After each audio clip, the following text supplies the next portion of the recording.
We begin with President Trump's anger over the anonymous letter published by the New York Times. Tonight, the president ordering the Times reveal the identity of the writer to turn them over for national security purposes. After that senior administration official wrote, members of the administration are protecting the country from the president. And tonight, a long list of denials coming in. Take a look. More than a dozen so far. Key figures, members of the cabinet, have all denied they were behind the letter. And there was even some speculation about a word that was used that's been used before by Vice President Mike Pence. Tonight, he has come forward to say it was not him. The president is said to be seething, asking in the last 24 hours, is this treason? Tonight, the clues, the denials, and the suggestion about who he can trust. ABC's chief White House correspondent Jonathan Karl leading us off.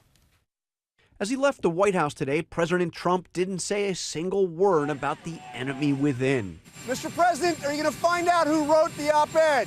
But ever since the New York Times published the anonymous essay, the president has been seething. So if the failing New York Times has an anonymous editorial, can you believe it? Anonymous, meaning gutless, a gutless editorial. In the essay, the unnamed senior administration official describes President Trump's leadership as impetuous, adversarial, petty, and ineffective, adding, the root of the problem is the president's amorality. The official claims there were early whispers within the cabinet of invoking the 25th Amendment, which would start a complex process for removing the president. The writer says there is now a quiet resistance within the administration, and that many senior officials are working diligently from within to frustrate parts of the president's agenda and his worst inclinations. As the White House tries to figure out who wrote the essay, the denials from senior officials are pouring in. More than a dozen, from Defense Secretary James Mattis to Attorney General Jeff Sessions to the Secretary of State. I come from a place where if you're not in a position to execute the commander's intent, you have a singular option. It is to leave. Throughout Washington, people are now mining the essay for clues that might reveal its author. Some zeroing in on the word lodestar, noting it is a word that often appears in speeches by Vice President Pence.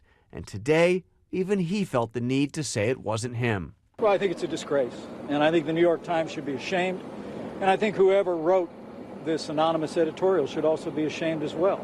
The First Lady is now accusing the writer of, quote, sabotaging the country.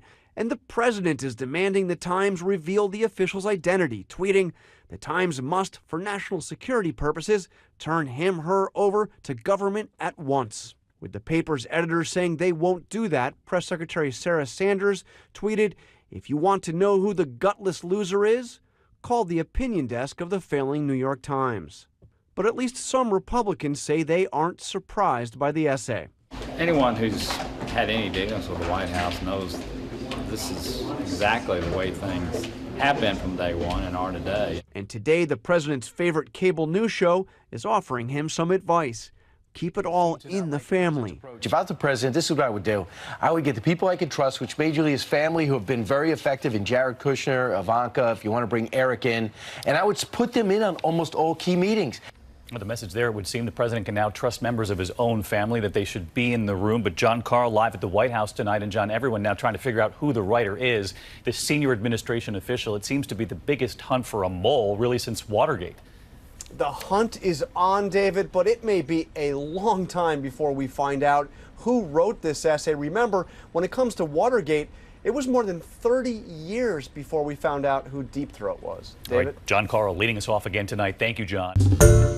Hi, everyone. George Stephanopoulos here. Thanks for checking out the ABC News YouTube channel. If you'd like to get more videos, show highlights, and watch live event coverage, click on the right over here to subscribe to our channel. And don't forget to download the ABC News app for breaking news alerts. Thanks for watching.